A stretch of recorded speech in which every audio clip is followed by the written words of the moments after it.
ішінде қорқа деген ашқан кезде 35-40 аламыз деді ғой, ашып ше.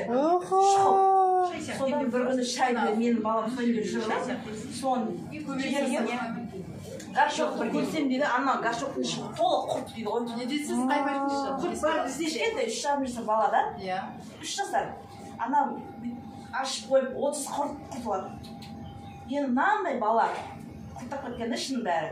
Күніге солды, күніге ұқтап атып. Нені ішіп жатыр? Шайдың өзіне эффект бар. Шайдың өзінен да. Бір күні баламмен бірге ішкен ғой, енді соны бере берші қосып. Соны ақша сұрамаймын, соны іше берсек, соны деп қоймай бергім, бола береді, іше берсін дедім. Бір 3-4 күн ары берісінде енді қыздары бар, соған сенімген ғой, бір күні гашоқты алып, боғын түгей десе, ананың іші толы құрт деді ғой. Мүмкін емес анау деді ғой. Соны ішіп, толы құрт дейді, толы. Соны сүріп жүрмесін, осымен шығып кетті. Шайдың өзінен түсті? Шайдың өзінен түскен. Жаңа қорыққаннан ана нетуге ше, осының бәрі мен баламды түскен таң қалдым дейді ғой.